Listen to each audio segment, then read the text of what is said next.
Drama की शुरुआत Shao नाम की एक लड़की से होती है जिसके पेरेंट्स बिल्कुल भी नॉर्मल पेरेंट्स नहीं है। शाओ की मॉम एक बिंदास टाइप की वुमेन है जो कि जिंदगी अपने हिसाब से जीती है और उसके डैड का पास्ट भी काफ़ी बदमाश रहा है। यंग एज में वो फाइट्स और इलीगल एक्टिविटीज़ में पड़ चुके थे और जेल तक जा चुके थे। और सबसे फ़नी बात यह है कि शाओ के पेरेंट्स ने कभी उसकी परवरिश एक नॉर्मल तरीके से नहीं की। जब शाओ छोटी थी तो उसके पेरेंट्स को उसकी पढ़ाई या स्कूल की कोई खास फिक्र नहीं थी। उन्हें लगता था कि बच्ची अपनी लाइफ अपने हिसाब से जिए। लेकिन एक दिन जब शाओ 6th ग्रेड में पहुंचती है तब उसके पेरेंट्स को पता चलता है कि उनकी बेटी स्कूल में कुछ ज़्यादा ही सीरियस है। शाओ की अटेंडेंस 100% होती है और उसके मार्क्स भी ऑलमोस्ट हर सब्जेक्ट में परफेक्ट होते हैं। मैथ्स में 100, इंग्लिश में 99 और लिटरेचर में 98। ये देखकर उसके पेरेंट्स को खुशी होने के बजाय एक अलग ही टेंशन हो जाती है। उन्हें लगता है हमसे गलती से कोई दूसरा बच्चा तो नहीं घर आ गया है, क्योंकि उनके हिसाब से उनकी बेटी को स्कूल बंक करना चाहिए, फाइट्स करनी चाहिए और थोड़ा बदमाश होना चाहिए था। लेकिन शाओ तो बिल्कुल ही अपोजिट होती है। उसके डैड उसे कहते हैं कि देखो तुम मुझे अभी सच सच बताना। वो उससे पूछते हैं कि क्या स्कूल में तुम्हें कोई बुली करता है, तो शाओ कहती है कि नहीं। फिर पूछते हैं कि तुमसे कोई प्रोटेक्शन मनी लेता है, तो शाओ फिर भी कहती है कि नहीं। तो आखिर में वो पूछते हैं कि तुम क्लास बंक क्यों नहीं करती, तो शाओ का सिंपल सा जवाब होता है कि क्योंकि मुझे स्कूल जाना पसंद है। उन्हें तो समझ ही नहीं आता कि उनकी बेटी इतनी सीधी और पढ़ाकू कैसे बन गई। फिर उसके पेरेंट्स डिसाइड करते हैं कि शायद शाओ को थोड़ा बदमाश बनाना चाहिए, इसलिए उसके डैड उसे टैटू पार्लर तक लेके जाते हैं। वहाँ वो शाओ को कहते हैं कि तुम अपने पसंद का टैटू चूज करो, लेकिन शाओ तुरंत मना कर देती है। वो कहती है कि वो सिर्फ अभी 12 साल की है। उसके डैड को ये समझ नहीं आता कि इतनी छोटी एज में टैटू करवाना उसे गलत क्यों लग रहा है। फिर शाओ की माम उसे पूल खेलने के लिए लेकर जाती है, लेकिन शाओ कहती है कि उसे होमवर्क करना है। अब तो उसके पेरेंट्स को और भी डाउट होने लगता है कि उनकी बेटी को पूल, फाइट्स और मस्ती से ज़्यादा होमवर्क इम्पॉर्टेंट लग रहा था। लेकिन तब शाओ अपनी मॉम को एक ऐसी बात बताती है जो उन्हें कन्विंस कर देती है। वो उन्हें बताती है कि स्कूल में फर्स्ट आने पर स्कॉलरशिप मिलती है और स्कॉलरशिप की प्राइज मनी होती है $3000 पर सेमेस्टर। ये सुनते ही उसकी मॉम मान जाती है और कहती है कि कीप इट अप। मतलब अब उसके पेरेंट्स को फाइनली समझ आ जाता है कि शाओ को बदमाश बनाने से बेटर है कि उसकी पढ़ाई से ही उसे पैसे कमाने दिए जाए। फिर उसके बाद शाओ के पेरेंट्स उसे बदमाश बनाने का प्लान छोड़ देते हैं, लेकिन उनका शाओ को केयर करने का तरीका फिर भी बिल्कुल यूनिक रहता है। फिर शाओ की मिडिल स्कूल स्टार्ट हो जाती है और मिडिल स्कूल आने पर भी शाओ के डैड उसे कहते हैं कि अगर स्कूल में कोई भी उसे बुली करे तो उन्हें फ़ोन करना। लेकिन शाओ ये जानती होती है कि अगर उसके डैड किसी से फाइट करेंगे तो पुलिस केस हो सकता है और इससे फिर उसकी स्कूल रिकमेंडेशन भी अफेक्ट हो सकती है, इसलिए वो अपने डैड को क्लियरली मना कर देती है। इसी बीच फिर शाओ अपने नए स्कूल में जाती है। शाओ जब क्लास में आती है तो वहाँ कुछ स्टूडेंट उसके डैड के बारे में बातें करते हैं। उन्हें पता होता है कि शाओ के डैड का पास्ट क्रिमिनल टाइप रहा है और वो पहले फाइट्स किया करते थे। शाओ उनकी सारी गॉसिपिंग सुनती है पर वो इन बातों को इग्नोर करती है। फिर शाओ की बातचीत क्लास की मॉनिटर से होती है जो कि धीरे धीरे उसकी फ्रेंड बन जाती है। फिर धीरे धीरे स्कूल में 1 महीना हो जाता है और पहले एग्जाम के रिजल्ट आ जाते हैं, जिसे देखकर सारे स्टूडेंट शॉक हो रहे होते हैं कि शाओ फर्स्ट आई है। शाओ पढ़ाई में इतनी ब्रिलियंट होती है कि उसके स्कूल में उसके टीचर्स भी उसे इम्प्रेस हो जाते हैं। वो उसे ऑफिस में बुलाकर उसकी तारीफ करते हैं कि उसके मार्क्स बहुत अच्छे हैं। लेकिन टीचर को एक कंसर्न होता है। वो उससे पूछते हैं कि क्या शाओ के घर पे पढ़ाई का प्रॉपर एनवायरनमेंट है, तो शाओ इस पर बस हाँ कह देती है। एक्चुअली उसके घर पर कोई ट्यूटर नहीं है, शाओ खुद ही पढ़ाई करती है। फिर सैटरडे को उसकी फ्रेंड उसे लाइब्रेरी में ग्रुप स्टडी के लिए बुलाती है। वहाँ सभी स्टूडेंट को रियलाइज़ होता है कि शाओ के नोट्स कितने ज़्यादा नीट है और वो डिफ़िकल्ट मैथ्स प्रॉब्लम भी खुद सॉल्व कर लेती है। उसकी फ्रेंड उसे पूछती है कि क्या उसके घर पे कोई ट्यूटर है, तो शाओ कहती है कि नहीं, और ये बात उसकी इंटेलिजेंस को और भी इम्प्रेसिव बना देती है। टाइम ऐसे ही निकलता रहता है। मिडिल स्कूल के फर्स्ट ईयर के फाइनल एग्जाम में शाओ सिटी में 3rd रैंक लाती है, लेकिन शाओ 3rd रैंक आने से खुश नहीं होती। उसे पता होता है कि अगर उसने एक मैथ्स प्रॉब्लम का सॉल्यूशन एक एक्स्ट्रा स्टेप में ना लिखा होता तो वो फर्स्ट आ सकती थी। वो अपने डैड को इस बारे में सब बता रही होती है, तो उसके डैड फिर पूछते हैं कि फर्स्ट कौन आया, तो शाओ बताती है कि एक लड़का जिसका नाम लू है। तो फिर उसके डैड कहते हैं कि क्या मैं उसके बारे में पता लगाऊं, कहीं उसने चीट तो नहीं किया होगा। तो शाओ कहती है कि डैड ये सिटी वाइड एग्जाम था इसलिए चीटिंग करना बहुत ही इम्पॉसिबल है। यानी शाओ सिर्फ इंटेलिजेंट ही नहीं बल्कि फेयर भी होती है। फिर कुछ टाइम बाद स्कूल में पेरेंट्स टीचर मीटिंग होने वाली होती है और शाओ अपने पेरेंट्स को पहले ही याद दिला देती है कि इस बार उन्हें पेरेंट्स टीचर मीटिंग को बिल्कुल भी मिस नहीं करना है, क्योंकि उसके पहले वो दोनों अक्सर पेरेंट टीचर मीटिंग छोड़कर गेम खेलने चले जाते थे। इस बार शाओ की मॉम स्कूल में पेरेंट्स टीचर मीटिंग के लिए पहुंचती है। टीचर जब फाइनल ग्रेड्स अनाउंस करते हैं तो बताते हैं कि शाओ फर्स्ट प्लेस पर है और वो सिटी में भी थर्ड आई है। टीचर्स भी उसकी परफॉर्मेंस से बहुत इम्प्रेस्ड होते हैं, लेकिन शाओ के पेरेंट्स को खुद नहीं पता होता कि उनकी बेटी इतनी ब्रिलियंट कैसे बन गई।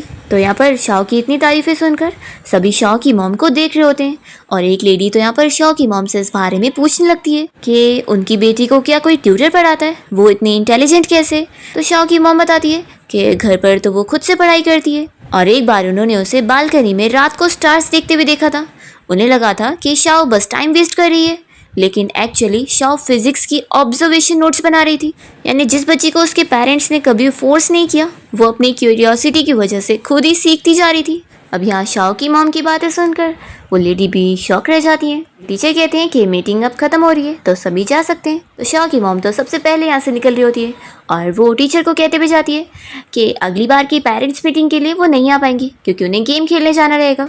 फिर घर आने पर शाओ के डैड उसकी मॉम से इस बारे में पूछते हैं कि पेरेंट्स टीचर मीटिंग कैसी गई। तो फिर वो बताती है कि वो फर्स्ट आई है। तो इस पर उसके डैड कहते हैं कि फिर तो हमें सेलिब्रेट करना चाहिए। वो कहते हैं कि मैं बहुत सारे लोग को बुलाता हूँ और हम लोग एक बड़ी डिनर पार्टी रखते हैं। मॉम मान जाती है और कहती है कि फिर शाओ को भी उसमें बुला लेते हैं। तो डैड कहते हैं कि नहीं, वो तो नहीं आएगी, वो पक्का अपना होमवर्क करने में बिजी रहेगी। वो दोनों फिर शाओ के ऊपर बहुत प्राउड फील कर रहे होते हैं। शाओ के पेरेंट्स एक परफेक्ट पेरेंट तो नहीं होते, लेकिन उन्होंने उसे कोई स्ट्रिक्ट टाइम टेबल नहीं दिया, ना कोई एक्सपेंसिव ट्यूटर लगाया, ना ही हर वक्त उस पर प्रेशर डाला, लेकिन उन्होंने उसे अपनी मर्जी से ग्रो करने की फ्रीडम दी। और ये चीज़ शाओ को भी रियलाइज हो जाती है कि वो धीरे धीरे वही इंसान बन गई है जो वो खुद बनना चाहती थी। लेकिन जैसे जैसे शाओ एकेडमिकली सक्सेसफुल होती जाती है, उसके लिए प्रॉब्लम्स भी शुरू हो जाती है। स्कूल में कुछ स्टूडेंट उसके फैमिली बैकग्राउंड को लेकर उसे टारगेट करने लगते हैं। एक दिन शाओ को उसके डेस्क पर इंसल्टिंग नोट्स मिलते हैं जिस पर लिखा होता है कि एक बदमाश आदमी की बेटी, हमारी क्लास से निकल जाओ, तुम हमारी क्लास में रहना डिजर्व नहीं करती। शाओ ये नोट्स को पढ़कर भी उसे इग्नोर करने की कोशिश करती है, पर फिर उसे बार बार वो नोट्स उसके बैग में भी मिलते हैं और उसकी डेस्क में से फिर एक मरा हुआ चूहा नीचे गिरता है, जिसे देखकर पूरी क्लास वाले शॉक रह जाते हैं। फिर टीचर भी इस इंसिडेंट को सीरियस बुलिंग मानते हैं और कल्प्रिट को ढूंढने का प्रॉमिस करते हैं, लेकिन शाओ फिर भी कहती है कि वो खुद हैंडल कर सकती है। उसकी फ्रेंड उसे समझाती है कि हर प्रॉब्लम अकेले सॉल्व करना ज़रूरी नहीं होता, फ्रेंड्स इसलिए होते हैं कि एक दूसरे की हेल्प कर सके। इस बीच फिर शाओ को पता चलता है कि ये नोट्स किसने लिखे थे। उस स्टूडेंट का नाम जेसन होता है और इंटरेस्टिंगली जेसन एकेडमिक्स में शाओ से पीछे होता है। शाओ उसके बारे में जानने के बाद भी डिसाइड करती है कि वो जेसन से डायरेक्टली फाइट नहीं करेगी, इंस्टेड वो अपनी एबिलिटी से उसे आंसर देगी। फिर कुछ ही टाइम बाद शाओ को सिटी लेवल मैथ्स कंपटीशन में पार्टिसिपेट करने का चांस मिलता है। स्कूल नॉर्मली उसे कंपटीशन में भेजने वाला नहीं था, लेकिन उसकी एक्स्ट्राऑर्डिनरी मैथ स्किल्स को देखकर उसके लिए स्पेशल एक्सेप्शन बनाया जाता है। फिर शाओ कंपटीशन में जाती है और वहाँ वो सबको शॉक कर देती है। वो सिटी मैथ्स कॉन्टेस्ट में फर्स्ट प्लेस अचीव करती है और सबसे अमेजिंग बात, उसका स्कोर परफेक्ट होता है। अब तो शाओ को सिटी लेवल कंपटीशन के लिए भी सिलेक्ट कर लिया जाता है और शाओ के टीचर को कॉल्स पे कॉल आ रहे होते हैं गुड न्यूज़ के लिए। टीचर शाओ को बताते हैं कि स्कूल उसके लिए एक ट्यूटर अरेंज करना चाहता है, लेकिन शाओ इसके लिए मना कर देती है क्योंकि वो बचपन से ही खुद ही अपना लर्निंग सिस्टम डेवलप कर रही होती है। वो टीचर को अपने नोट्स सिखाती है, तो टीचर उसकी नोटबुक्स देखते हैं और रियलाइज़ करते हैं कि शाओ ने अपना problem solving system 4th grade से ही खुद ही डेवलप कर लिया है। उससे और भी इम्प्रेस हो जाते हैं। शाओ का ड्रीम भी बहुत क्लियर होता है, वो फ्यूचर में मैथमेटिक्स पढ़ना चाहती है और एक बहुत ही फेमस यूनिवर्सिटी में भी जाना चाहती है जिसके बारे में उसने सोच के रखी है। तो टीचर भी उसे कहते हैं कि उन्हें उस पर यकीन है कि वो ये ड्रीम ज़रूर अचीव कर पाएगी। फिर शाओ जब टीचर के ऑफिस से बाहर आती है तो यहाँ पर उसकी क्लास मॉनिटर उसका इंतजार कर रही होती है और वो उसे कहने लगती है कि अब तक मैथ्स की कंपटीशन में मैं फर्स्ट आ रही थी, लेकिन फिर भी मैं तुमसे हार गई, जिस लड़की ने कभी ट्यूटर से पढ़ाई नहीं करी। इसलिए वो शाओ की तारीफ करते हुए कहती है कि तुम सच में बहुत ज़्यादा अमेजिंग हो। तो शाओ भी उसे रिटर्न में कहती है कि तुम भी अमेजिंग बनोगी। तो कहती है कि अब मुझे कंफर्ट भी करने की ज़रूरत नहीं है। वो उसे कहती है कि क्या मैं तुम्हारी नोटबुक देख सकती हूँ। तो शाओ उसे तुरंत ही देने लगती है और कहती है कि ऑफ कोर्स देख लो। तो उसकी क्लास मॉनिटर कहती है कि तुम्हें डर नहीं है कि मैं तुम्हारे नोट्स कॉपी कर लूँगी। तो शाओ कहती है कि ये मेरे खुद के थॉट प्रोसेस है, तो तुम कॉपी नहीं कर पाओगी। वैसे भी तुम्हारे भी तो खुद के नोट्स होंगे ना। मॉनिटर कहती है कि वैसे सच में कभी कभी तुम्हारे बातें करने का तरीका सुनकर बहुत ही अनोइंग लगता है, लेकिन तुम हो बहुत ही कमाल की। फिर शाओ जब अपने घर आती है तो उसके मॉम डैड ने उसके लिए एक बैनर लगाए होते हैं, और यहाँ पर शाओ की मॉम उसे बता रही होती है कि तुम्हारे डैड अभी ऑटो रिपेयर शॉप में तुम्हारी बस बहुत ज़्यादा तारीफ़ें करते हुए आ रहे हैं। तो डैड कहते हैं कि इतना भी मत बोलो, मैं तो बस सभी से खुशियाँ शेयर कर रहा था।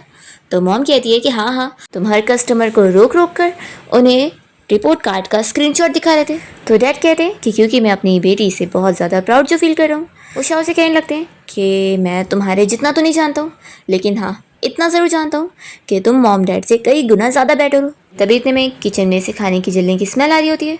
तो उसके डैड को याद आता है कि जो वो डिश बना रहे थे वो गैस पर चढ़ी हुई है, तो वो तुरंत भाग कर जाते हैं। फिर शाओ जब अपने डैड को ऐसे पैकिंग करते हुए देखती है तो वो उनसे पूछती है कि वो क्या कर रहे हैं।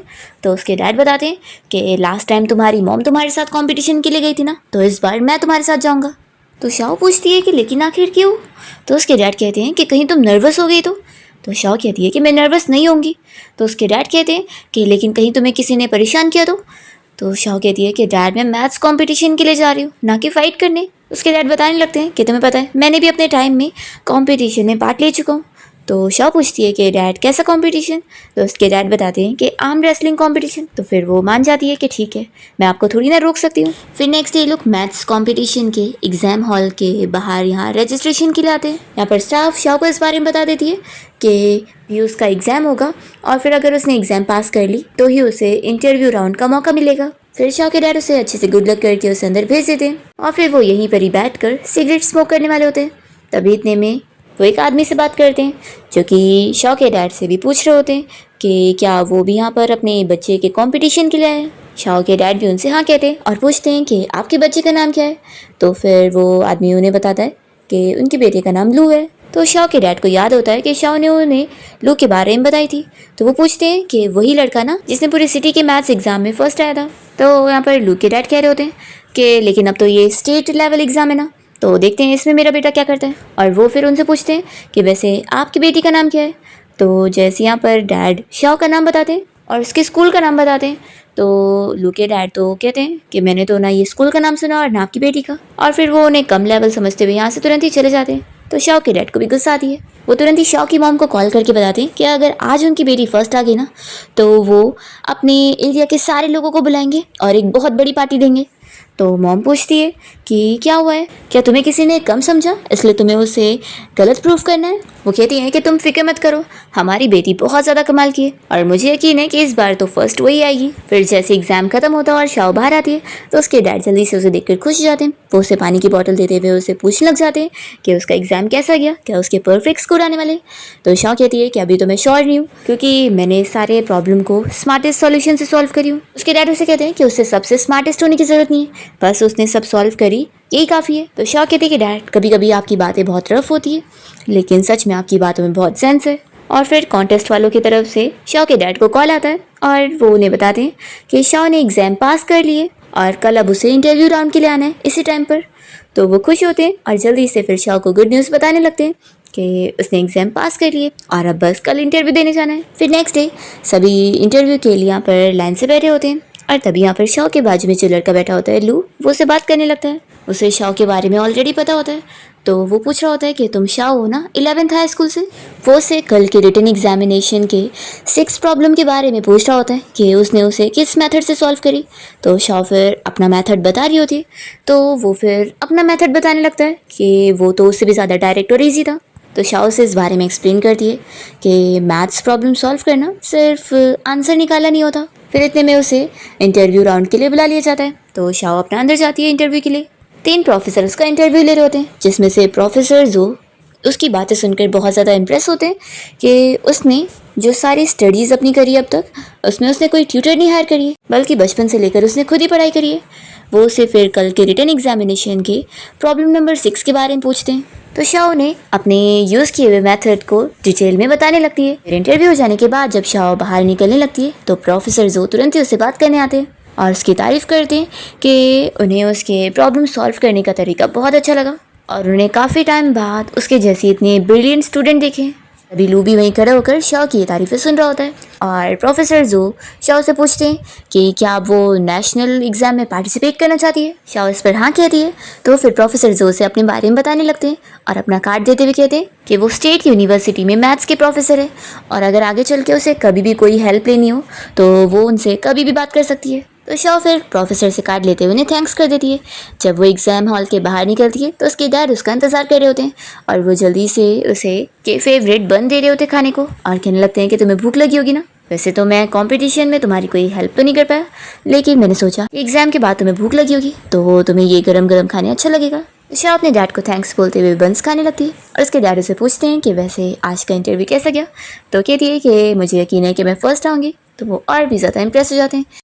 फिर नेक्स्ट डे शाओ यहाँ स्कूल में अपने टीचर के ऑफिस में होती है और उसके टीचर को अलग अलग रिपोर्टर्स की तरफ से कॉल आ रहा होता है और वो सभी उनके स्कूल की तरफ से शाओ का इंटरव्यू लेना चाह रहे होते हैं कि पहली बार उनके स्कूल में से किसी स्टूडेंट ने स्टेट लेवल के एग्ज़ाम तक पहुंची है और ऊपर से फर्स्ट भी आई है।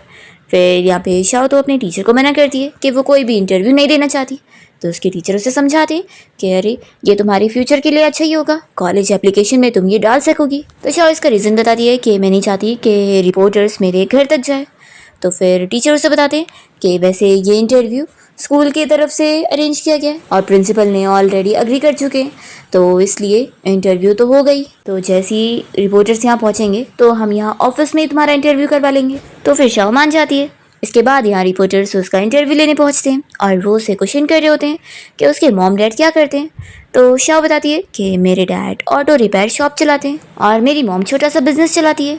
तो फिर रिपोर्टर पूछती है कि फिर आपके मॉम डैड आपको सपोर्ट करते हैं। तो शाओ कहती है कि हाँ बहुत ज़्यादा सपोर्ट करते हैं। तो फिर रिपोर्टर ये उससे पूछती है कि वो लोग कैसे टाइप का उसे सपोर्ट करते हैं। तो शाओ बताती है कि उन लोगों ने मुझे सबसे ज़्यादा फ्रीडम दिया है। फिर घर पे हम देखते हैं कि शाओ की मॉम फ़ोन में उसका इंटरव्यू देख रही होती है और वो पब्लिक कमेंट्स भी पढ़ रही होती है जिसमें सभी लोग लिख रहे होते हैं कि क्या फ़ायदा है इसके अच्छे ग्रेड्स होने का, इसके पेरेंट्स के पास तो क्रिमिनल रिकॉर्ड्स है और इसकी अपब्रिंगिंग बहुत ज़्यादा टेरिबल है और वैसे भी ये हर वक्त ऑटो रिपेयर शॉप में रहती होगी तो इसके ऊपर से कितनी ज़्यादा ऑयल की स्मेल आती होगी और ऐसे में ये लड़की पढ़ाई भी कैसे कर पाती होगी। कुछ कह रहे होते हैं कि इसका फैमिली बैकग्राउंड इतना ख़राब है तो ये थोड़ी ना आगे जा पाएगी। तो मॉम गुस्से में ये फिर फ़ोन को रख देती है और कहती है कि ये लोग कैसे बात कर रहे हैं कि हमारा कैसा फैमिली बैकग्राउंड है। जब मैं यंग थी तो मैंने भी एक कंपटीशन में सर्टिफिकेट लाई थी। तभी यहाँ पर शाह हो जाती है और उनसे पूछती है कि कौन सा सर्टिफिकेट। तो उसकी मॉम बताती है कि शूटिंग का, उन्होंने 10 शॉट्स में से 8 शॉट हिट करी थी। शाह कहती है कि मॉम ये सर्टिफिकेट नहीं है बल्कि कार्निवल टिकट है। फिर रात में शाह जब अपने रूम से निकल रही होती है तो वो देखती है कि उसकी मॉम अकेले बैठकर अपना सर्टिफिकेट देख रही है और बहुत ही अपसेट है।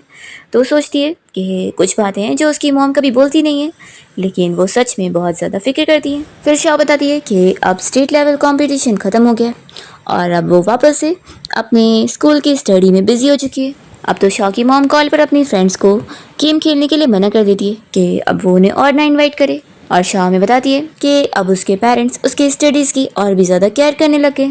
और फिर शाह को एक फेमस हाई स्कूल की तरफ से एडमिशन का एक्सेप्टेंस लेटर आया होता है जिसे देखकर उसके डैड तो बहुत ज़्यादा खुश हो जाते हैं। फिर शाह के जो स्कूल के प्रिंसिपल है वो उसे घर में मिलने के लिए आते हैं और उसे वो मना रहे होते हैं कि स्कूल उसके लिए बेस्ट रिसोर्सेज देंगे तो वो आगे भी उनके स्कूल में पढ़े। तो शाह कहती है कि लेकिन स्कूल में बेटर प्लेटफॉर्म नहीं है और इसलिए वो कोई और स्कूल जाएगी। तो प्रिंसिपल इस चीज़ को एक्सेप्ट करते हैं और कहते हैं कि हमारी स्कूल को तुम नहीं मिलने वाली हो तो इसमें हमारा ही लॉस है। और फिर वो अपसेट होते हुए जा रहे होते हैं। तो शाह के डैड कहते हैं कि प्रिंसिपल आप फिक्र मत करिए, मेरी बेटी कोई और स्कूल भी जाएगी तो भी वो आपकी 11th हाई स्कूल को कभी नहीं भूलेगी। फिर प्रिंसिपल चले जाते हैं और यहाँ पर शाह अपने मॉम डैड के साथ खाना खाने बैठती है। तभी यहाँ पर शाह के डैड उसकी मॉम से इस बारे में पूछ रहे होते हैं ये शाह अब जो न्यू हाई स्कूल में जाने वाली है ये नॉर्थ एक्सपेरिमेंटल स्कूल, क्या इसका तुमने नाम सुनी हो। तो फिर मॉम बता रही होती है कि हाँ याद है, हमने स्कूल के बच्चों के साथ फाइट करे थे और हमने उन्हें हरा दिए थे। डैड कहते हैं कि जाने दो, अब तुम स्कूल में इस बारे में कभी बोलना मत। तो मॉम कहती है कि तुमने मुझे स्टूपिड समझा है जो मैं इस बारे में वहाँ पे बोलूँगी। फिर फाइनली हाई स्कूल के दिन स्टार्ट हो जाते हैं और शाह जब अपने हाई स्कूल गई होती है तो उसकी फ्रेंड उसे पूछती है कि तुम्हारे मॉम डैड तुम्हें छोड़ने नहीं आए। तो शाह इस बारे में याद करती है कि उसके डैड उसे छोड़ने के लिए जब घर से निकल रहे थे तो उसकी मॉम ने उन्हें रोक ली थी कि लास्ट टाइम उन्होंने शाह को स्कूल छोड़ने जाने के लिए जो मोटरसाइकिल लेकर गए थे वो कैसे बीच रास्ते में ख़राब हो गई थी और शाओ को कितनी परेशानी झेलनी पड़ी थी, इसलिए उसकी मॉम ने साफ कह दी थी कि वो बेकार मोटरसाइकिल से तुम शाओ को स्कूल नहीं लेके जाओगे। फिर शाओ जब गेट के अंदर जाने के लिए लाइन लगाती है तो यहाँ पर एक लड़की उससे बात करने लगती है कि वो ग्रेड 10 और क्लास 1 में। तो शाओ भी उसे हैंडशेक करती है और अपना नाम बताती है। तो वो लड़की कहती है कि तुम ही शाओ हो ना जो कि स्टेट लेवल कॉन्टेस्ट में फर्स्ट प्लेस आई थी। तो शाओ कहती है क्या? फिर वो लड़की कहती है कि लेकिन तुम वैसी लगती नहीं हो, जैसे टॉपर स्टूडेंट होते हैं वो तो ऐसे मोटे मोटे चश्मे लगाकर ऐसे बिखरे हुए बाल लेकर घूम रहे होते हैं। तो शाओ कहती है कि ये बस सभी को लगता है, ऐसा होता नहीं है। फिर वो लड़की बताती है कि वैसे हमारी क्लास में एक और लड़का है जिसे तुम पहले से ही कंपटीशन की वजह से जानती होंगी, उसका नाम लू है। असल में वो अपने मिडिल स्कूल से डायरेक्टली यहाँ पे ट्रांसफर हो गया है और वो हमारे स्कूल का सबसे फेमस लड़का है भी। तभी इतने में वो इशारा करके दिखाती है कि देखो लू आ रहा है। फिर लू यहाँ पर आकर शाओ से बात करने लगता है और कहता है कि हम फिर मिलके। वो एडमिट करता है कि लास्ट टाइम जो उसने उसे प्रॉब्लम सॉल्व करने का मेथड बताई थी अपना वाला, वो सच में बहुत ज़्यादा अच्छा था। उसने बाद में जब रिव्यू किया तो उसे ये समझ आया, तो वो भी मान गया होता है कि शाओ सच में बहुत ज़्यादा इंप्रेसिव है और फिर वो अपना क्लास के लिए चला जाता है। ये सब देखकर ये लड़की सूजी काफ़ी शॉक होती है और वो शाओ से कहने लगती है कि इसने खुद आकर तुमसे बात किया। तुम्हें पता है लू से बात करने के लिए सारी लड़कियों की लाइन लगी पड़ी होती है, पर ये सभी को इग्नोर करके चला जाता है। तो शाओ इसका रीज़न बताती है कि वो सिर्फ मैथ्स की वजह से मुझसे बात करने आया था। ये सुनकर सूजी को भी अजीब लग रहा होता है। शाओ कहती है कि तुम ही सोचो, वो मुझसे हाय हेलो करने के बजाय मैथ्स के प्रॉब्लम के बारे में डिस्कस करने आया था। तो लड़की सूजी भी मान जाती है कि सच में तुम जैसे टॉपर लोगों को समझना कितना मुश्किल है। फिर सभी स्टूडेंट जब क्लास में आ जाते हैं तो टीचर आकर सभी को बता रहे होते हैं कि क्लास 1 में सभी का वेलकम है। अब इस क्लास में city high school entrance examination में टॉप 50 आने वाले सारे स्टूडेंट्स हैं और तुम में से एक तो स्टेट चैंपियनशिप की विनर है। और वो सभी को शाओ के बारे में बताने लगते हैं। तो सभी पीछे मुड़कर फिर उसे देखने लग जाते हैं। तब यहाँ टीचर सभी को क्लास में समझा रहे होते हैं कि इस क्लास में अब कोई भी पास्ट रिजल्ट को नहीं देखेगा बल्कि फ्यूचर डेवलपमेंट के ऊपर ध्यान देगा। फिर वो सभी को टेक्स्ट बुक खोलने बोलते हैं। तब यहाँ पर एक लड़की शाओ को देख रही होती है, तो शाओ से देखकर सोचती है कि मुझे उसके बारे में पता है। वो यून है जो कि सिटी के एंट्रेंस एग्जामिनेशन में सेकंड आई थी और ये बस मुझसे 4 पॉइंट्स ही पीछे थी। फिर जब ये क्लास ख़त्म होती है तो यहाँ पर यूनो से बात करने आती है और पूछती है कि तुम शाओ हो ना और तुम 11th हाई स्कूल से यहाँ ट्रांसफ़र होकर आई हो। तो शाओ कहती है कि हाँ। यून कहती है कि वैसे 11th हाई स्कूल में तो एक प्रॉपर कंपटीशन के लिए ट्यूटर भी नहीं था, फिर भी ऐसे स्कूल में पढ़ के भी तुम पूरे स्टेट में फर्स्ट आई, तो ये बहुत ही इंप्रेसिव बात है। तो शाओ से थैंक्स बोलती है। यून कहती है कि आपसे हम लोग टच में रहते हैं और ऐसा बोलकर वो अपनी जगह पे वापस चली जाती है। फिर इसी के साथ ही 1 महीना बीत जाता है और शाओ में बताती है कि 1 महीने में वो अपने इस नए स्कूल के स्टडी पेस को भी एडजस्ट कर चुकी है। और अभी उसके यहाँ पर आने के बाद पहले एग्जाम के रिजल्ट अनाउंस हो रहे होते हैं जिसमें यून ही फर्स्ट आई होती है। तो वो तो बड़ी खुश हो रही होती है क्योंकि शाओ सेकेंड आई होती है। शाओ फिर अपने मार्क्स वगैरह चेक कर रही होती है कि वो यून से पीछे बस 2 मार्क्स की कमी की वजह से। तब यहाँ पर शाओ को सूजी इस बारे में बताने लगती है कि अभी क्लास में सभी इस बारे में बात कर रहे थे कि तुम्हारे पास जो स्टेट चैम्पियनशिप की विनर प्लेस है वो कोई इतनी भी ज़्यादा काम की नहीं है क्योंकि तुम फर्स्ट नहीं आ पाई। शाओ कहती है कि मैं एक्सेप्ट करती हूँ कि मैं इस बार हारी हूँ तो हारी हूँ, लेकिन कोई बात नहीं, नेक्स्ट टाइम मैं ज़रूर फर्स्ट आऊँगी। तो सूजी पूछती है कि तुम गुस्सा नहीं हुई। शाओ कहती है कि गुस्सा होना टाइम को वेस्ट करना होगा और मैं उस टाइम पे प्रॉब्लम सॉल्व कर सकती हूँ ताकि फिर मैं नेक्स्ट टाइम तो फर्स्ट आ सकूँ। तो सूजी कहती है कि सच में तुम तो बिल्कुल भी नॉर्मल नहीं हो। तब यहाँ पर कुछ लड़कियाँ तो यून की तारीफ़ें करने में लगी होती है और कहती है कि तुम तो देखो फर्स्ट आई हो और शाओ तो तुमसे हारी गई। वो सिर्फ मैथ्स में अच्छी है तो क्या हुआ, बाकी सब्जेक्ट में तो वो तुमसे पीछे हो गई। वो बस आधे दिल से पढ़ाई करती है और तुम्हारी तरह थोड़ी ना है वो। तो यून कहती है कि ऐसा मत बोलो, आखिर वो मेरी बहुत ही अच्छी कॉम्पिटिटर है, मुझे यकीन है कि धीरे धीरे वो मुझे कैचअप कर लेगी। तो भी लड़कियाँ यून की तारीफ़ें करते हुए कहती है कि लेकिन तुम तो उससे ज़्यादा बेटर हो। तो यून अपनी तारीफ़ें सुनकर खुश हो रही होती है और ये सब सुनकर सूजी को बहुत गुस्सा आता है। वो शाओ से कहती है कि ये यून जानबूझ के तुम्हारी बुराई कर रही है। तो शाओ अपना स्टडी पे फोकस करते हुए कहती है कि कोई बात नहीं, मेरे ग्रेड्स इसका जवाब दे देंगे। तो सूजी कहती है कि लेकिन इनकी बातें सुनकर मुझे रोज़ रोज़ गुस्सा आ रही है। तो शाओ से समझाती है कि गॉसिप करने से ज़्यादा बेहतर है कि हम अपना टाइम स्टडी पे लगाएं। तो फिर सूजी को भी समझ आता है कि तुम सही कह रही हो और फिर शाओ में बताती है कि कैसे 2 पॉइंट से हारने के बाद वो बिल्कुल भी डिस्करेज नहीं हुई, बल्कि उसने अपनी कमज़ोरी को नोटिस करी कि वो जिस सब्जेक्ट में उससे पीछे रह गई थी उसमें वो कैसे अपनी वीकनेस को कम कर सकती है और अपने आप को इम्प्रूव कर सकती है। वो देर रात बैठ के पढ़ाई करती है और बाकी सब्जेक्ट्स की भी डिटेल टू डिटेल स्टडी करती है और इस तरीके से वो पूरा फोकस अपना स्टडी के ऊपर लगा देती है और साइलेंटली नेक्स्ट आने वाले मिड टर्म एग्जाम्स की तैयारी कर रही होती है। फिर जब फाइनली मिड टर्म एग्जाम्स के रिजल्ट आते हैं तो टीचर आकर क्लास में अनाउंस करते हैं कि इस बार जो क्लास में फर्स्ट आई है वो शाओ है। ये सुनकर तो यून शॉक हो रही होती है और टीचर बता रहे होते हैं कि शाओ ने मैथ्स, फिजिक्स और केमिस्ट्री तीनों में ही परफेक्ट स्कोर लेकर आई है और इसके टोटल सब्जेक्ट के स्कोर्स हैं 739। तो सभी स्टूडेंट्स के मुंह खुले रह जाते हैं सुनकर और टीचर भी यहाँ शाओ की तारीफ करते हुए कहते हैं कि सभी को उससे कुछ सीखना चाहिए। तो यून को तो यहाँ गुस्सा आ रही होती है। फिर शाओ अपनी क्लास से फ्री होकर बाहर जाती है और अपने डैड को कॉल करके ये गुड न्यूज़ बताने लगती है कि वो मिड टर्म एग्जाम में फर्स्ट आई है और इसके मैथ्स, फिजिक्स और केमिस्ट्री में परफेक्ट स्कोर्स हैं। तो उसके डैड कहते हैं कि ठीक है। तो वो कहती है कि अरे आप कुछ एक्साइटमेंट तो दिखाओ कि आपको अच्छा नहीं लगा। तो उसके डैड कहते हैं कि मेरी बेटी फर्स्ट प्लेस आई है तो इसमें कौन सी एक्साइटेड होने वाली बात है, ये तो एक्सपेक्टेड ही था। तब यहाँ पर शाओ को आवाज़ आ रही होती है कि उसके डैड के जो सारे फ्रेंड्स हैं वो उसके फर्स्ट आने की खुशी में फायर क्रैकर जलाने की बात कर रहे होते हैं। फिर शाओ जैसी कॉल रखती है और वो वापस से क्लास में आती है तो यहाँ पर उसकी डेस्क के नीचे एक बड़े से नोट में लिखा होता है कि शाओ के डैडी क्रिमिनल है और उन्हें एक बार जेल हो चुकी है। और शाओ देखती है कि ये किसी ने जो इंटरनेट पोस्ट डाला है उसकी कॉपी है। शाओ का शक हो रहा होता है कि ये काम यून का ही है क्योंकि वो साइलेंटली बैठकर उसे जो देख रही थी। फिर यहाँ क्लास की सारी लड़कियाँ अपने फ़ोन में इसी पोस्ट को पढ़ते हुए शाओ को ही देख रही होती हैं और वो लोग हंसते हुए फिर आपस में ग्रुप चैट में बातें करने लगते हैं। और शाओ को भी यहाँ ग्रुप चैट्स के मैसेजेस आ रहे होते हैं जिसमें सभी लोग कह रहे होते हैं कि तभी तो इतनी शांत रहती है क्योंकि उसका फैमिली बैकग्राउंड इस तरीके का है। उसने क्या सोची थी कि वो मैथ्स में अच्छी हो जाएगी तो उसका फैमिली बैकग्राउंड छिप जाएगा। कुछ स्टूडेंट कह रहे होते हैं कि अच्छा हुआ हम इसके क्लोज नहीं गए, इस लड़की के पास जाना है नहीं बैड लक लेना। तो कुछ कह रहे होते हैं कि आखिर ऐसे क्रिमिनल रिकॉर्ड वाले पेरेंट्स की बेटी को हमारे स्कूल वालों ने एक्सेप्ट कैसे करी। शायद सब पढ़ के भी कुछ भी इन लोगों को बोलती नहीं है और वो टीचर के ऑफिस में जाती है उनसे बात करने के लिए। टीचर उससे पूछते हैं कि तुमने भी वो सारे कमेंट्स पढ़ी, तुम इस बारे में क्या सोचती हो, कोई तुम्हें टारगेट कर रहा है। तो शाओ कहती है कि शायद मैं जानती हूँ कि वो कौन है लेकिन मैं श्योर नहीं हूँ और वैसे भी ये सब मेरे लिए मैटर नहीं करता। तो टीचर कहते हैं कि लेकिन ऐसा क्यों, सोचो अगर ये रूमर्स बढ़ जाती है तो फिर जो तुम्हारा नेशनल कॉन्टेस्ट रिकमेंडेशन है उसके ऊपर असर पड़ सकता है। तो शाओ बताती है कि टीचर 10 साल पहले मेरे डैड की किसी के साथ फाइट हुई थी और इन सब में उन्हें जेल हुई थी और ये चीज़ सच है तो सच को छुपाने का कोई फ़ायदा नहीं है। तो टीचर कहते हैं कि लेकिन इस बात का कोई भी फ़ायदा उठाकर तुम्हारा नाम खराब करने की कोशिश कर सकते हैं।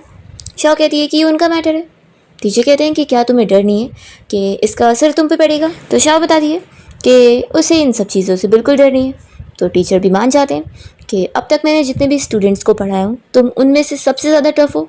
तो शाओ बताती है कि शायद मैं अपने डैड के ऊपर गई हूँ। टीचर फिर उसे बता रहे होते हैं कि नेशनल कॉन्टेस्ट एग्जामिनेशन जल्दी आने वाला है तो तुम फिक्र मत करो, इन सारे रूमर्स को मैं कंट्रोल करने की कोशिश करता हूँ, तुम बस अपना स्टडी पे फोकस रखो। शाओ अपने टीचर को पूरी यकीन दिलाती है कि वो बिल्कुल भी डिस्ट्रैक्टेड नहीं होगी और अपनी स्टडी पे ही फोकस करेगी।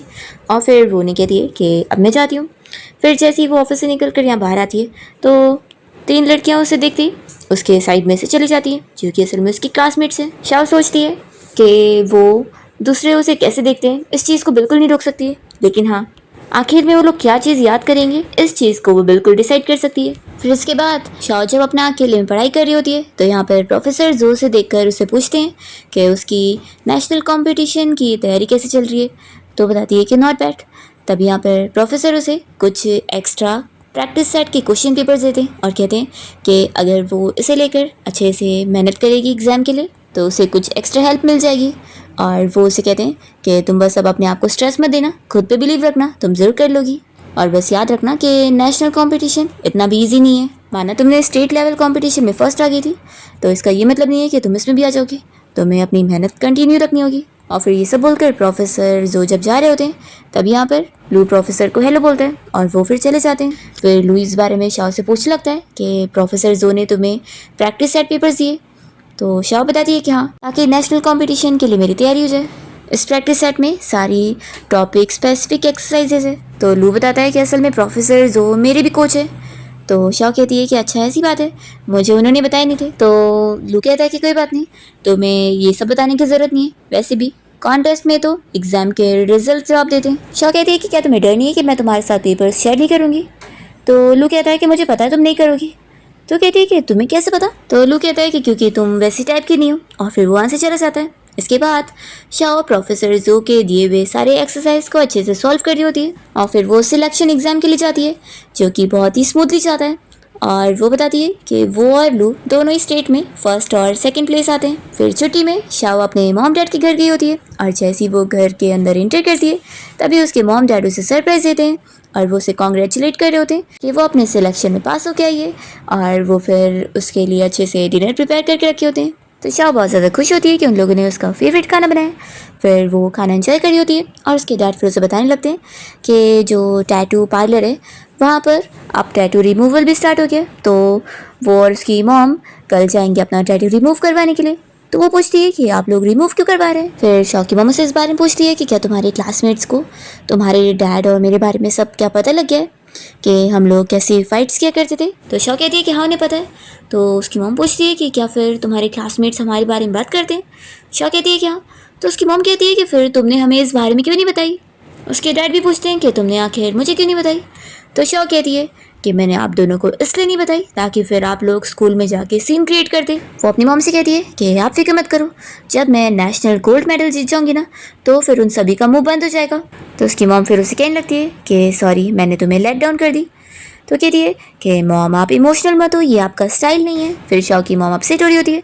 तो शाओ अपने मॉम और डैड दोनों से ही कहती है कि मॉम डैड क्योंकि लोग मेरे बारे में ये सब रूमर बना रहे हैं तो इस वजह से आप लोग अपना टैटू रिमूव करवाने का सोच रहे हैं। तो डैड कहते हैं कि पहले लोग हमारे बारे में कुछ भी बोलते थे, मुझे कोई फ़र्क नहीं पड़ता था, लेकिन अब नहीं।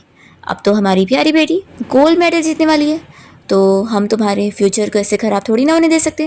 मैं नहीं चाहता कि लोग तुम्हारे मॉम डैड के बारे में ऐसी बातें करें तो तुम्हें एम्बैरेसिंग फ़ील होना पड़ जाए। तो शाओ कहती है कि आप दोनों की वजह से मैं कभी भी एम्बैरस नहीं फील करी हूँ। वो कहती है कि हाँ पास्ट में आपसे कुछ मिस्टेक्स हुई है लेकिन सच में आप बुरे थोड़ी ना हो और ना आप लोगों ने कुछ गलत किया है, तो आप लोगों को ये सारी रूमर्स के बारे में सोचने की ज़रूरत नहीं है और इन सब की वजह से अपने आप को बदलने की ज़रूरत नहीं है। और वैसे भी मैं बचपन से लेकर आप लोगों को टैटू के साथ देखते हुए बड़ी हुई हूँ, तो अगर अब आप लोग अचानक से टैटू रिमूव कर लोगे तो फिर मुझे पक्का आदत नहीं होगी। तो उसकी मॉम काफ़ी इमोशनल हो जाती है और कहती है कि तुम्हें बहुत अच्छे से स्वीट टॉक करना आता है। फिर डैड कहते हैं कि ठीक है जैसा तुम बोलो हम तुम्हारी बात सुनेंगे। और फिर यहाँ पर शाओ की मॉम से कह रही होती है कि तुम बस आगे बढ़ो और अगर कोई तुम्हारे लिए ट्रबल क्रिएट करता है तो मॉम डैड है ना, हम लोग हमेशा तुम्हारे सपोर्ट में खड़े हैं। और फिर डैड भी कहने लगते हैं कि हाँ तुम्हारी मॉम जैसा कह रही है वैसे ही सुनो, तुम बस आगे बढ़ो और तुम्हारी मॉम सब हैंडल कर लेगी। तो मॉम जब उन्हें गुस्से में देखती है तो कहते हैं कि हाँ हाँ मैं भी दूँ, और फिर तीनों मिलकर साथ में चीयर्स करते हैं। नेक्स्ट डे शाओ अपने स्कूल आ जाती है और यहाँ पर एक लड़की उसे कॉन्ग्रेचुलेट कर रही होती है कि कैसे वो फर्स्ट आई है और नेशनल टीम के लिए सिलेक्ट हो गई है। और फिर और भी कुछ लड़कियाँ यहाँ पर उसकी तारीफ करने लगती है कि सच में तुम बहुत अमेजिंग हो, तुम स्कूल के एकेडमिक में भी फर्स्ट आई हो और इस मैथ्स के कॉन्टेस्ट में भी। तभी हम देखते हैं कि यून यहाँ पर शाओ की तारीफें सुनते हुए बहुत अकेले में गुस्सा हो रही होती है और सुजी खुश होकर कहने लगती है कि अब यून तुमसे पीछे हो गई है, मुझे बहुत सेटिस्फाइंग लग रहा है। तो शाओ कहती है कि ये तो बस सिलेक्शन राउंड था। फिर इतने में टीचर क्लास में आते हैं और वो एक अनाउंसमेंट बता रहे होते हैं कि एजुकेशनल डिपार्टमेंट की तरफ से एक ट्रेनिंग कैंप ऑर्गेनाइज किया गया है ताकि कंट्री के नेशनल टीम की फाइनल सिलेक्शन हो सके। तो जितने भी सारे स्टेट टीम मेंबर्स हैं उन्हें नेक्स्ट वीक ही स्टेट कैपिटल जाने के लिए निकलना होगा। तो हमारी क्लास से शाओ और लू जाने वाले हैं, तो वो उन लोग से कह देते हैं कि वो लोग टाइम पर पहुंच जाए। फिर शाओ जब नेशनल टीम कंपटीशन के लिए यहाँ पर ट्रेनिंग सेंटर में पहुँचती है तो यहाँ पर एक लड़की उससे आकर मिल रही होती है और उसे बताती है कि मेरा नाम मिया है। और वो भी शाओ के बारे में पहले से ही जान रही होती है क्योंकि उसने उसका एग्ज़ाम पेपर देखी हुई थी। वो उसकी तारीफ़ करती है कि उसका जो स्टेट कंपटीशन में एग्ज़ाम था वो बहुत अच्छा गया था और उसने जो मेथड यूज़ करी थी प्रॉब्लम सॉल्व करने के लिए वो उसे बहुत पसंद आया। लेकिन वो बताती है कि नेशनल टीम कंपटीशन में और भी टॉप स्टूडेंट्स हैं जो कि तुमसे भी ज़्यादा अच्छे हैं, तो तुम्हें और भी मेहनत करनी होगी। तभी इतने में यहाँ पर लू भी आकर मिल रहा होता है। तो मिया कहती है कि अच्छा स्टेट कॉन्टेस्ट के फर्स्ट प्लेस और सेकंड प्लेस दोनों ही आ चुके हैं। फिर लू इस बारे में शाओ से पूछ रहा होता है कि वो नर्वस हो रही है कि नहीं। तो शाओ कहती है कि हाँ थोड़ा सा, और वो उसके बारे में पूछती है तो कहता है कि बिल्कुल नहीं। शाओ कहती है कि झूठ मत बोलो, तो वो मान जाता है कि हाँ थोड़ा सा वो भी नर्वस है। शाओ पूछती है कि क्या तुम भी अब भी आए हो, तो बताता है कि हाँ आधे घंटे पहले, और मैं और बाकी लोग मिलकर कुछ मैथ्स के प्रॉब्लम सॉल्व कर रहे थे, तो आ जाओ तुम भी साथ में मिलकर करो। फिर लोग जब क्लास में जाते हैं तो देखते हैं कि मिया बोर्ड पे प्रॉब्लम सॉल्व कर रही होती है और वो सभी से उनके ओपिनियन पूछ रही होती है कि क्या इस सॉल्यूशन का तुम लोग के पास कोई और तरीका है। वो मेनली शाओ से पूछती है कि तुम होती तो तुम कैसे सॉल्व करती, वो उससे पेन दे रही होती है।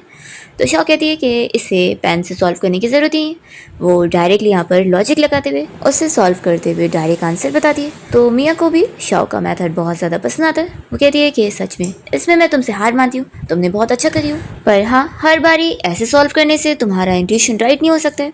तब यहाँ पर लू कहता है कि मैं भी इसे ट्राई करना चाहूँगा, और फिर वो यहाँ पर बहुत ही इजी वे में उस प्रॉब्लम को सॉल्व करता है। और उसका एक अपना खुद का ही तरीका होता है, जिसे देखकर मिया और शॉ दोनों इम्प्रेस होते हैं। और फिर तीनों आपस में डिस्कस करते हैं कि वो लोग फ्री टाइम में वापस से स्टडी के लिए साथ में बैठ सकते हैं, और उसके पास कुछ लास्ट ईयर के एग्ज़ाम पेपर्स हैं, उन्हें वो लोग साथ में मिलकर सॉल्व कर सकते हैं। फिर इसके बाद सारे स्टूडेंट्स साथ में मिलकर बहुत सारी स्टडीज़ में लग जाते हैं। शॉ भी सोच रही होती है कि इस बार बिल्कुल भी इजी नहीं है, अब वो ऐसे स्टूडेंट से मिल रही है जिनके माइंड भी उसकी तरह ही बहुत ही तेज़ है। और फिर शॉ और लू साथ में बैठकर एक्स्ट्रा वर्क करते हैं और एक क्वेश्चन पेपर सॉल्व करते हैं और एक दूसरे को देते हैं चेक करने के लिए। और फिर जो भी दोनों की मिस्टेक्स होती है वो एक दूसरे को समझा रहे होते हैं। फिर शॉ जब यहाँ से निकल रही होती है अपना बैग पैक करके, तो लू से बताता है कि उसने अपने डैड से बोलकर अब्रॉड से एक बुक मंगवाया और इसमें वो सारे मैथ्स प्रॉब्लम्स हैं जिनमें वो वीक है, तो इसे अगर वो स्टडी करेगी तो वो काफ़ी इम्प्रूव हो जाएगी। शॉ ये देख कर खुश होती है और उसे थैंक्स बोलती है। तो लू से बताता है कि अगर उसे इस कॉन्टेस्ट में गोल्ड मेडल जीतना है तो वो इस टॉपिक पर भी वीक नहीं हो सकती है, इसलिए वो उसकी हेल्प कर रहे हैं। तो शॉ कहती है कि लेकिन तुम्हारा क्या? तो लू बताता है कि वो भी गोल्ड मेडल के लिए मेहनत कर रहा है। ऐसा बोलकर वो जा रहा होता है। तो शॉ कहती है कि इसका ये मतलब है कि हम दोनों कॉम्पिटिटर्स हैं। तो लू कहता है कि हाँ, तभी तो अब ये कॉन्टेस्ट बोरिंग नहीं होगा। फिर इसके बाद हम देखते हैं कि ट्रेनिंग कैंप का लास्ट डे आ जाता है और टीचर यहाँ पर सभी को कह रहे होते हैं कि आज वो इनका एक छोटा सा टेस्ट लेना चाहते हैं। उन्होंने बोर्ड पे एक प्रॉब्लम लिखे और वो सभी स्टूडेंट्स से कहते हैं कि तुम लोग यहाँ पर कोई भी चीज़ चेक करो, बस इस प्रॉब्लम को जो सॉल्व करके दिखाएगा मुझे ये देखना है कि तुम लोग कितना आगे जा सकते हो। तो शॉ फिर चॉक लेकर बोर्ड पे प्रॉब्लम को सॉल्व करनी चाहती है, पर सॉल्व करते हुए उसे समझ आता है कि जितना सर ने टाइम दिया 3 घंटे का उसमें वो अकेले नहीं कर पाएगी। पर फिर मिया और लू भी आ जाते हैं और वो दोनों भी उसके साथ मिलकर बोर्ड पे प्रॉब्लम सॉल्व कर रहे होते हैं। और फिर तीनों मिलकर बहुत ही तेज़ी में एक ही प्रॉब्लम को सॉल्व कर रहे होते हैं, जिसका बहुत ही बड़ा इक्वेशन वाला आंसर होता है। और जब ये लोग सॉल्व कर लेते हैं तो यहाँ पे टीचर बहुत ज़्यादा इंप्रेस होते हैं और सारे स्टूडेंट्स को भी ताली बजाने बोलते हैं। फिर लू शॉ से कह रहा होता है कि उसका जो मेथड था वो बहुत ज़्यादा ही लॉन्ग था इस बार। तो शॉ कहती है कि लेकिन अगर मैंने वो मेथड ना यूज़ करी होती तो फिर तुम आगे कैसे जाते। फिर प्रोफेसर इन लोग से कहते हैं कि आज का मेन मकसद ये नहीं था कि कौन पहले प्रॉब्लम को सॉल्व कर रहा था, बल्कि ये था कि तुम तीनों ने कितने अच्छे से टीम वर्क करके अपने आप को प्रूव किया है। ये तीनों ही आपस में एक दूसरे से कहते हैं कि अब हम लोग नेशनल कंपटीशन वाले दिन मिलते हैं। इस कंपटीशन के लिए वो लोग बहुत ही अच्छे से फेयरली फाइट करेंगे और तीनों ही कहते हैं कि वो लोग फिर नेशनल टीम में शामिल होकर रहेंगे। फिर एग्ज़ाम वाला डे आ जाता है और जब शाओ क्वेश्चन पेपर पढ़ती है तो वो बहुत ज़्यादा ही खुश हो जाती है कि 6 के 6 प्रॉब्लम्स उसके लिए बहुत ज़्यादा इजी है। और जो लास्ट वाला है 6th वन, वो तो उसका फेवरेट कंस्ट्रक्शन मेथड वाला है जिसमें वो एक्सपर्ट है। फिर वो अच्छे से अपना पेपर सबसे पहले सॉल्व कर लेती है और टीचर को सबमिट करती है। जब वो बाहर निकलती है तो लू भी अपना पेपर सबमिट करके आ जाता है। शाओ लू को देखकर आवाज़ देती है और उसे पूछती है कि क्या उसने 6 प्रॉब्लम सॉल्व किया। तो बताता है क्या, और वो अपना अलजेब्रा मेथड बताता है। तो शॉ कहती है कि लेकिन अगर तुम कंस्ट्रक्शन मेथड यूज़ करते तो ज़्यादा बेटर होता। लू कहता है कि यानी तुम्हारे कहने का मतलब है कि तुम्हारा मेथड मेरे से ज़्यादा बेटर है। तो शॉ कहती है कि शायद मुझे लगता है। तो लू से कहता है कि फिर तो हमें रिजल्ट का इंतज़ार करना चाहिए। तभी इतने में यहाँ प्रोफेसर जो आते हैं और इन दोनों से बता रहे होते हैं कि कल एग्ज़ाम के रिजल्ट आ जाएंगे और जो टॉप 60 स्टूडेंट्स होंगे उन्हें इंटरव्यू राउंड के लिए भेजा जाएगा। इसलिए यहाँ पर प्रोफेसर जो शाओ, लू और बाकी और 2 स्टूडेंट्स को सभी को समझा रहे होते हैं कि उन सभी का गोल गोल्ड मेडल होना चाहिए, तो उन्हें और अच्छे से मेहनत करना है। फिर इसके बाद सभी यहाँ से जाने लगते हैं और शाओ को यहाँ पर लू की दी हुई बुक में एक नोट मिलता है जिसमें उसने लिखा होता है कि नेशनल एग्ज़ाम के लिए गुड लक, इस साल का मैथ्स तुम्हारी वजह से इंटरेस्टिंग हो पाया, तो मुझे बहुत खुशी है। फिर next day finally result out हो जाते हैं और सारे लोग फिर जब रैंकिंग देख रहे होते हैं तो एक ही लड़की का परफेक्ट स्कोर होता है और वो कोई और निशा होती है। और सभी लोग ये देखकर सोच रहे होते हैं कि इतने सालों में किसी के भी परफेक्ट स्कोर नहीं है, अगर किसी का आया था तो वो 9 साल पहले था और अब आज है। फिर शाओ यहाँ से जाने लगती है तो मिया उसे रोकती है और उसे पूछती है कि क्या उसने 6 प्रॉब्लम को भी डिकंस्ट्रक्शन मेथड के साथ सॉल्व करी थी। शाओ कहती है क्या, तो मिया उसे कहती है कि मैंने सुनी कि जजेस भी कह रहे थे कि तुमने जो मेथड यूज़ करी हो वो स्टैंडर्ड सॉल्यूशन से भी ज़्यादा बेटर था। फिर इसके बाद लू यहाँ पर शाओ को कॉन्ग्रेट्स करने आता है कि उसने परफेक्ट स्कोर लाई है और वो उसे जीत गई है। तो शाओ कहती है कि अभी तो बस रिटन टेस्ट हुआ है, अभी हमारा ओरल डिफेंस टेस्ट तो बचा है। तो लू कहता है कि तुम तो जानती हो ना कि रिटन टेस्ट में परफेक्ट स्कोर लाने के बाद अब तुम ओरल टेस्ट में बस कुछ मेजर मिस्टेक नहीं करोगी तो गोल्ड मेडल तो तुम्हारा ही होगा। शाह पूछती है कि लेकिन तुम्हारा क्या? तो लू कहता है कि कोई बात नहीं, मैं सिल्वर मेडल के लिए ट्राई करूंगा। और फिर वो उसकी तारीफ करता है कि वैसे तुम्हारा कंस्ट्रक्शन मेथड काफ़ी ज़्यादा अच्छा है और मैं एडमिट करता हूँ कि मेरे अलजेब्रा मेथड से वो ज़्यादा बेटर है। और मैं ये भी मानता हूँ कि पिछले आधे साल से मैं इस बात पे बिलीव नहीं कर रहा था, लेकिन आज मुझे बिलीव हो गया। तो शाह पूछती है कि क्या फिर तुम्हें अब डिसअपॉइंटेड फील हो रहा है? तो लू कहता है कि बिल्कुल नहीं, मुझे अब ये समझ आ रहा है कि कहाँ पर मेरी कमी हो रही थी। शाह फिर लू को उसकी दी हुई बुक के लिए थैंक यू बोल रही होती है। तो कहता है कि मुझे खुशी है कि तुम्हारी वो कोई काम की आई। तो शाह कहती है कि सिर्फ काम की नहीं बल्कि बहुत काम की आई, उस बुक से मुझे आगे का रास्ता मिला। फिर हम देखते हैं कि इंटरव्यू राउंड में इंटरव्यूअर शाह से इस बारे में क्वेश्चन करते हैं कि क्या उसने पेपर सॉल्व करने के लिए कुछ एक्स्ट्रा पेपर्स को सॉल्व करी थी जो कि फ्रेंच स्कूल में पढ़ाए गए। तो वो बताती है कि हाँ। तो फिर वो लोग पूछते हैं कि लेकिन फ्रेंच तुम्हें समझी कैसे?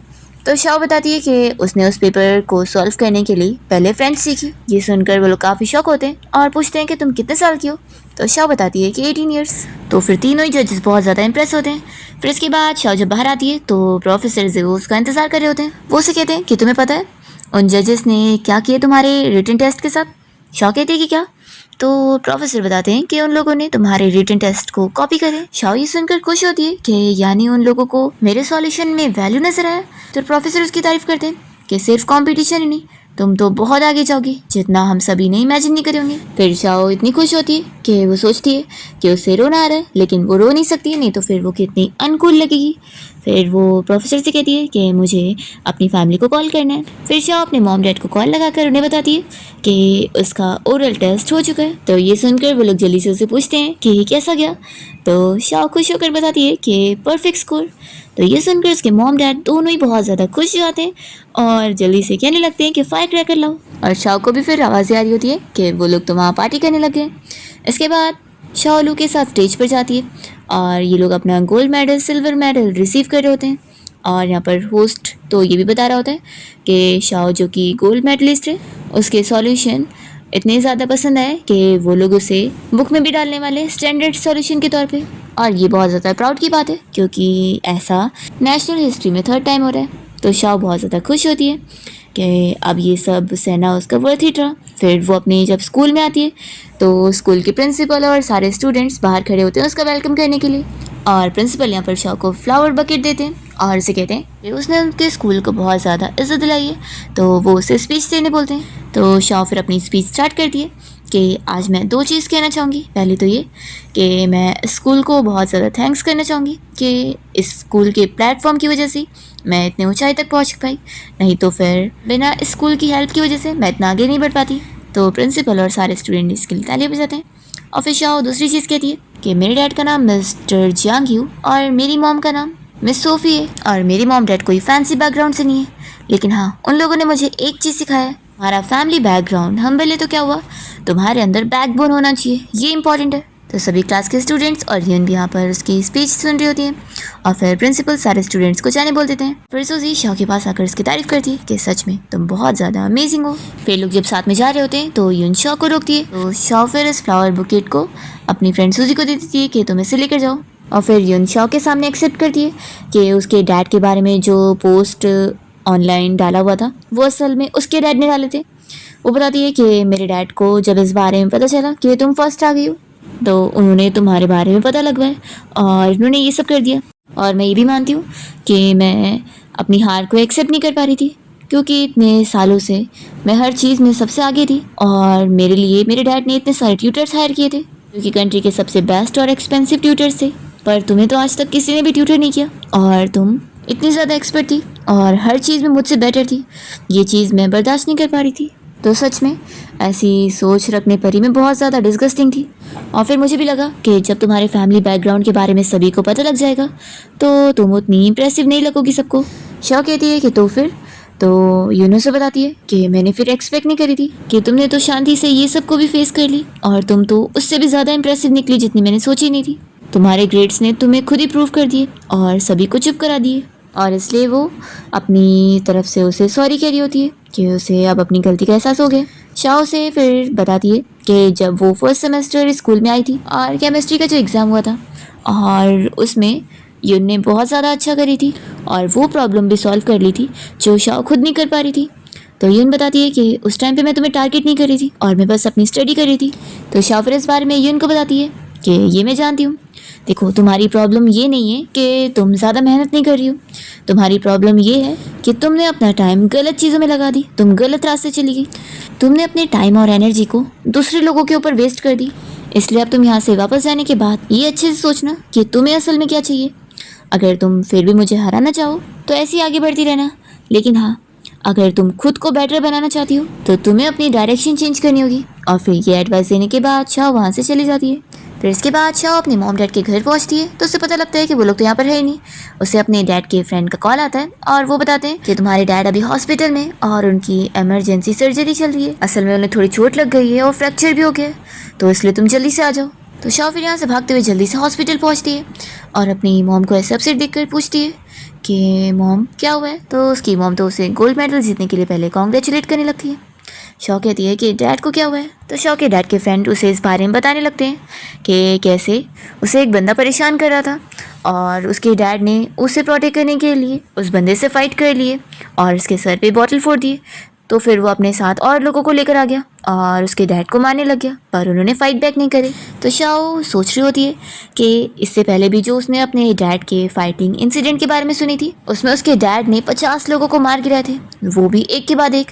उसे इतना पता होता है कि उसके डैड इतने कमज़ोर नहीं है जो ऐसे मार खा के सहते रहे, लेकिन उन्होंने इस बार ये जानबूझ के किया कि उन्होंने फाइट बैक नहीं किया। फिर सर्जरी के बाद शाओ अपने डैड को देखने अंदर जाती है तो उसके डैड उसे देखकर खुश होते हैं और कहते हैं कि तुम गोल्ड मेडल जीत के आ गई। तो शान से गुस्से में पूछती है कि आखिर आपने फाइट बैक क्यों नहीं करे।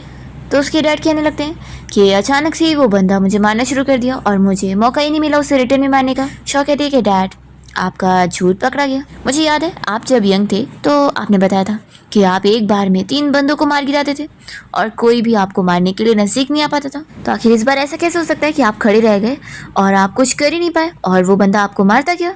तो उसके डैड कहते हैं कि मैं पहले फाइट करता था लेकिन अब मैं दोबारा कभी फाइट नहीं करूँगा। शाओ कहती है कि आखिर क्यों।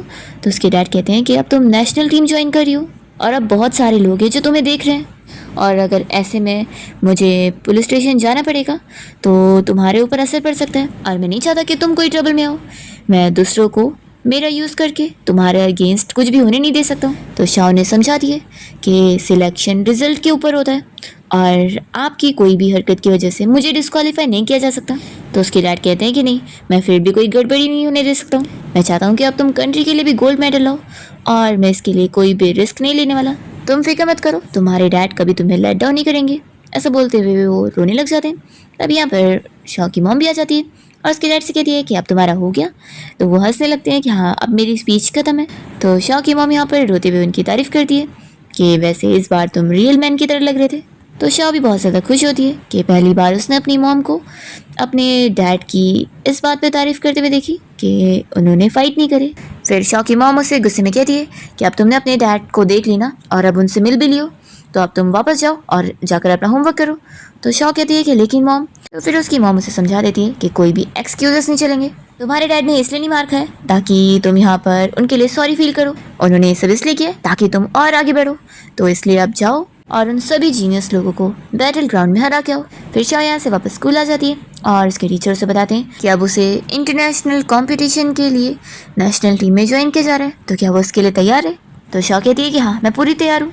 तो फिर टीचर कहते हैं कि लेकिन इस ट्रेनिंग के लिए तुम्हें 2 महीने के लिए कैपिटल सिटी जाना पड़ेगा और अभी तो तुम्हारी हाई स्कूल की स्टडीज़ भी चल रही है। तो शाओ बताती है कि असल में उसने अपनी हाई स्कूल की स्टडीज़ की पूरी पढ़ाई कंप्लीट कर ली है। ये सुनकर टीचर शॉक होते हैं। तो शाओ बताती है कि असल में कॉन्टेस्ट के टाइम पर, दिन के टाइम पर वो कॉन्टेस्ट के लिए स्टडी करती थी और रात में वो अपनी टेक्स्ट बुक्स की स्टडी करती थी। तो उसके टीचर कहते हैं कि क्या तुम्हें सोने मिलता था। तो शाओ कहती है कि हाँ मैं 4 से 5 घंटा सोने के लिए मैनेज कर लेती थी। तो ये सुनकर तो टीचर और भी शॉक होते हैं और शाओ खुश होती है और वो हमें बताती है कि फिर ये न्यूज़ स्कूल से बाहर निकल गई और फिर सिटी से बाहर निकल गई और उसके डैड तक भी पहुंच गई। यहाँ पर उसके डैड को उनके फ्रेंड्स आकर गुड न्यूज़ बता रहे होते हैं कि शाओ को अब नेशनल टीम में ज्वाइन कर लिया गया और अब वो इंटरनेशनल मैथ्स कंपटीशन के लिए जाएगी और अब की वाला कंपटीशन अब्रॉड में होने वाला है। तो शाओ के डैड ये सारी न्यूज़ सुनकर खुश हो रहे होते हैं फिर शाओ जब छुट्टियों में अपने घर गई होती है तो शाओ देख रही होती है कि उसकी गोल्ड मेडल जीतने वाला फोटो उन्होंने फ्रेम बना के रखे। और शाओ की मॉम बता रही होती है कि पता है तुम्हारे जीतने की खुशी में कितने ज़्यादा ड्रिंक कर रहे थे और इतनी खुशी में रो भी रहे थे। तो फिर डैड कहने लगते हैं कि ऐसा बिल्कुल नहीं है, मैं नहीं रो रहा था। मॉम बताती है कि वैसे सिर्फ रोया ही नहीं है इन्होंने इतने सारे फायर क्रैकर भी जलाए कि सारे नेबरहुड को परेशान करके रख दिया। शाओ पूछती है कि फिर उन लोगों ने चिल्लाए नहीं? तो उसकी मॉम बताती है कि नहीं, जब हमने उन्हें बताया कि तुम इंटरनेशनल कंपटीशन के लिए जाने वाली हो तो सभी बहुत ज़्यादा खुश हो गए और उल्टा तुम्हारे डैड को और एक्स्ट्रा 2 ड्रिंक की बोतल दे दिए। तो शाओ सोचती है कि सच में उसकी फैमिली उसे हमेशा बहुत ही सरप्राइज करती है। फिर शाओ की मॉम उसे एक नेकलेस पहनाती है और बताती है कि ये गुड लक वाली नेकलेस है जो उसकी ग्रैंडमा ने उन्हें दी थी। और शाओ के डैड उसे बहुत सारे पैसे दे रहे होते हैं कि उसे आगे कुछ भी खरीदना होगा तो वो इससे खर्चा कर सकती है। शाओ इसे लेने से मना कर रही होती है कि वो इतने पैसे क्या करेगी, तो भी उसके डैड उसके लगेज में डाल देते हैं और वो लोग उसका अच्छे से बैग पैक करके उसे कंपटीशन के लिए जाने को गुड लक कर देते हैं। और फिर शाओ जब सिटी कैपिटल जाने के लिए यहाँ बस पकड़ती है तो उसे पता लगता है कि लू भी यहाँ सेम बस में है। तो वो कहती है कि कितना बड़ा कोइंसिडेंस है। तो लू बताता है कि ये कोइंसिडेंस नहीं है, मुझे पता था कि तुम इसी बस से ट्रैवल करने वाली हो, इसलिए मैंने सोचा कि अकेले जाना कितना बोरिंग होगा तो इसलिए तुम्हारे साथ जाऊँ। और फिर वो उसे खाने के लिए बंस भी देता है और कहता है कि मुझे पता था कि तुम आने वाली हो तो इसलिए तुम्हारे लिए भी लाया।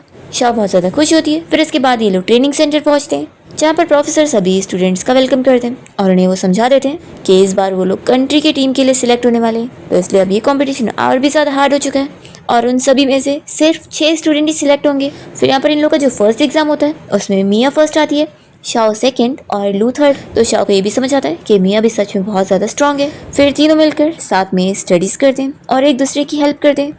शाओ जो पेपर सॉल्व करती है उसमें वो प्रोफेसर से भी हेल्प लेनी चाहती है और वो नहीं भी बताती है कि असल में प्रोफेसर जो थे वो उसके ट्यूटर थे। तो ये सुनकर प्रोफेसर इवन उसे बताते हैं कि असल में प्रोफेसर जो है वो मेरे स्टूडेंट रह चुके हैं। शाओ ये सुनकर और भी ज़्यादा खुश होती है और प्रोफेसर इवन फिर उसे एक बुक देते हैं जिससे उसे आगे को कुछ सीखने मिलेगा। फिर शाओ लू और मिया के साथ मिलकर स्टडी करती है और फिर फाइनल एग्जाम आ जाता है जिसमें इन लोग का सिलेक्शन होगा। शाओ जब इस पेपर को देखती है तो उसे 5 क्वेश्चन तो बहुत इजी लगते हैं पर लास्ट प्रॉब्लम को सॉल्व करना बहुत ही यूनिक होता है जिसके बारे में वो फिर काफ़ी सोचती है। तभी उसे अपने डैड की ऑटो रिपेयर शॉप के बारे में सोचते हुए कुछ आइडिया आता है और वो डिसाइड करती है कि अगर उसे कोई मेथड समझ नहीं आ रहा है तो वो खुद का एक मेथड बनाएगी और इस तरीके से वो इस प्रॉब्लम को इजीली सॉल्व कर लेती है।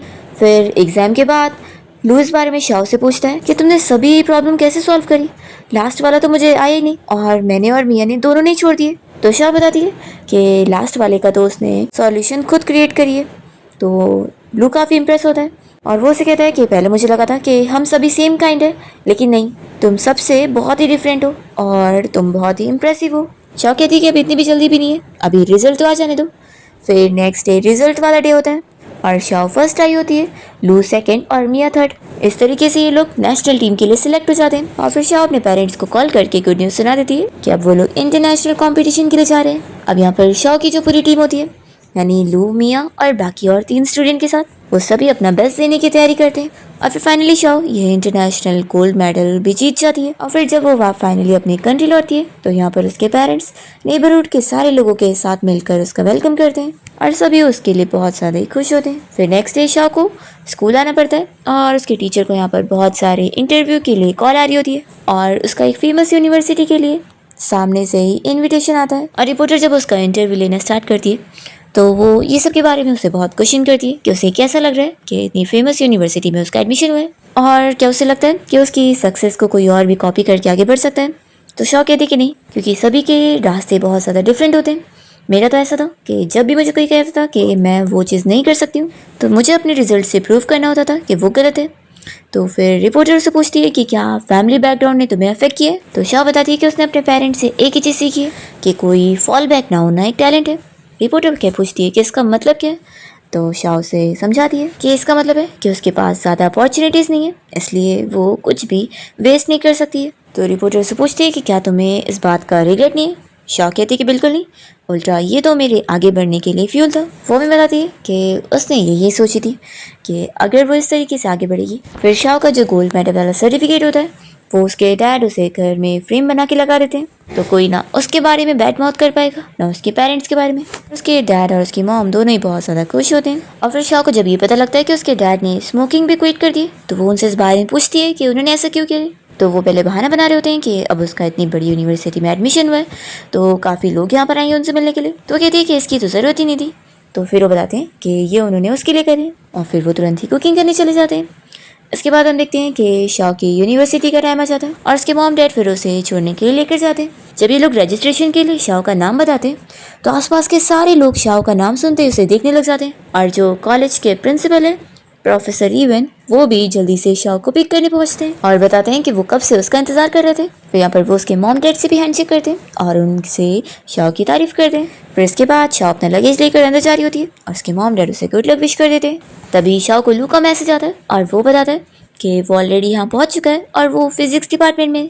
तो फिर वो उससे मिलने जाती है और कहती है कि मुझे लगा था कि तुम मैथ से स्टिक रहोगे, पर तुमने फिजिक्स चुन ली। तो फिर वो इसका रीज़न बताता है कि वो फिजिक्स में ज़्यादा अच्छा है और ऐसे वो लोग एक दूसरे को और भी कम्पीट कर पाएंगे। शाह कहती है कि अच्छा, तो जीनियस लू ने अपना फील्ड चेंज कर लिया ताकि मुझसे कंपटीशन करता रहे। तो लू कहता है कि मैथ्स में तो मैं तुमसे हार गया, लेकिन मुझे यकीन है कि फिजिक्स से अब मुझे मेरा न्यू गोल मिल चुका है। तो चलो हम लोग शर्त लगाते हैं कि 5 साल में कौन अपना ज़्यादा नाम बनाएगा और इंटरनेशनल जर्नल में कौन टॉप पर आएगा, मैं या तुम। उसे कह देता है कि जो भी शर्त हारेगा वो जीतने वाले बंदे को जिंदगी भर के लिए खाना खिलाएगा। तो शाह हंसने लगती है कि तुमने तो सब पहले से प्लान कर रखे हो। और फिर शाह में बताती है कि उसकी यूनिवर्सिटी लाइफ तो अब स्टार्ट हुई है। और इसी के साथ ही इस ड्रामा की हैप्पी एंडिंग हो जाती है।